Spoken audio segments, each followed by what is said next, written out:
Okay, exam preparation part 3, the third of these videos that takes up a few questions from previous AP exams on specific topics. Part A of this video did this graphing calculator question with the tons per hour, the gravel question. And so I'm going to do by hand. I'm going to do the second one here. It says no calculator allowed for this one. This is doing this by hand. Okay, so consider the differential equation dy dx equals e to the y bracket 3x squared minus 6x. Let y equals f of x be the particular solution to this differential equation. So they mention what they're going to describe the particular solution as is y equals f of x to the differential equation passing through 1, 0. Okay, write an equation of the line tangent to the graph at point 1, 0. Use the tangent line to approximate f at 1.2. Well, we want the tangent to this thing, and so to do that, you know, it looks pretty complicated, and I suppose it is a little complicated, but really, we've already got the dy dx there. You know, you don't have to take any derivatives here to get the slope here. So m equals e to the y 3x squared minus 6x. Really, yeah, that's really the m tangent. And so at 1, 0, m tangent equals e to the 0, 3 times 1 squared minus 6 times 1. Punch that all in. I get a slope of the tangent of -3. And so they want, I got to find the equation of that tangent line. So equation. And I'm going to use this, y equals m bracket x minus p plus q. But you could use y equals mx plus b. That's fine. You get the same equation either way. And so I get y equals -3 x minus 1 plus 0. You know, that's the particular point there. And so I get y equals -3x minus 1. If you did y equals mx plus b, you'd get y equals -3x plus 3. You'd get the expanded version of the brackets. That's fine. So when x equals 1.2, y will then equal -3 times 1.2 minus 1, approximately. Yeah, they're saying use this tangent line to approximate f at 1.2. So we're going to use the tangent line to approximate. And with 1.2 pretty close to 1, you're going to get a pretty good estimate. You know, so there's this curve, and then we got the tangent doing something.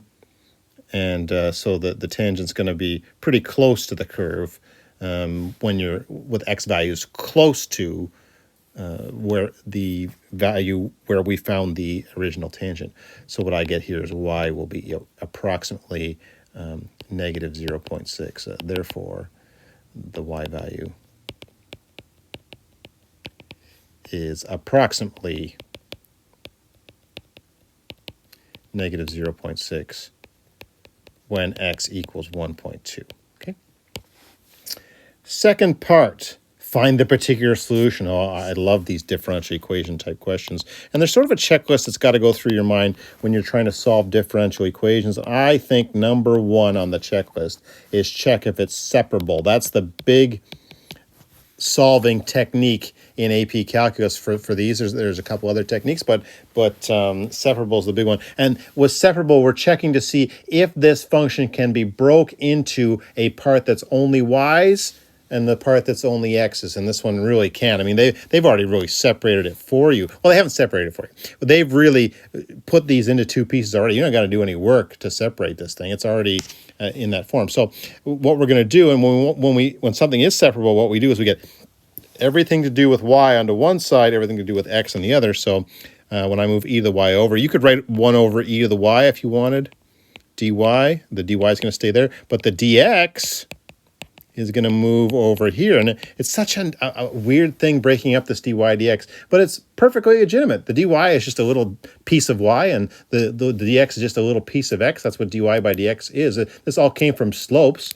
The top's like a little y2 minus y1, and the bottom's like a little x2 minus x1. So you can move them around just like you would regular variables.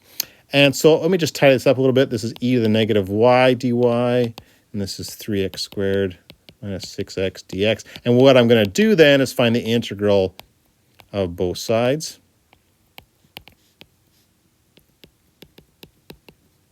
And if you know to do that, they didn't set this up particularly difficult. It's not a particularly difficult integral to take. The integral of e to the negative y is negative e to the negative y. Integral of 3x squared is x cubed, and then what do I get? Minus 3x squared, and then I need my constant of integration plus c. Some people put the c on both sides. There's lots of places you can put the c. As long as you're consistent, you'll get the right answer when all's done.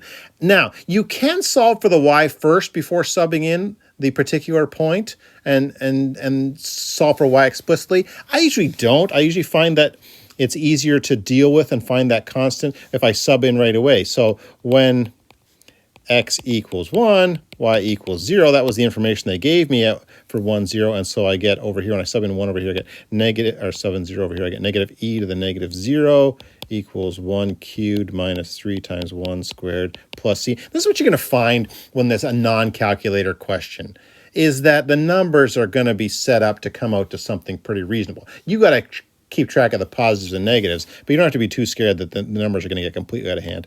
Negative 1 equals 1 minus 3 plus c. I get c equals 1. So that's sort of what I call step one of, or part one of doing a separable equation, is to get the function and get the c value. And so what we have is, therefore, negative e to the negative y is equal to x cubed minus 3x squared plus 1. And then you're going to want to find the y explicitly. So, explicitly, so e to the negative y equals negative x cubed plus 3x squared minus 1. I've just divided through by negative, and then a little ln here, ln negative x cubed plus 3x squared minus 1. And then the negative finally, so I get negative ln negative x cubed plus 3x squared minus 1 is the particular solution for negative x cubed plus 3x squared minus 1 greater than 0. You know what I mean? Like if what's in the brackets there happens to be less than 0, well, you can't do ln of that anyways. So I just mentioned the restriction there. I don't think the AP Calculus exam gets too wound up about those particular kind of restrictions. And if you look at the scoring guide for this, they don't mention the restrictions at all. Well, they mention the restrictions, but they don't mention anything in the marking scheme for it. So I mention it there just so that we're keeping our eye on restrictions there. Okay, so you can be guaranteed there's going to be a separable part where you have to solve a differential equation by separating them like this, and so make sure that that's first on your checklist. Just when you have to take the solve a differential equation, first check if it's separable, because if it's separable, it's actually, the steps are really nice. Like it's not overwhelming what you have to do when it's a separable one. Okay, so that's the end of video 3B. Have a great day.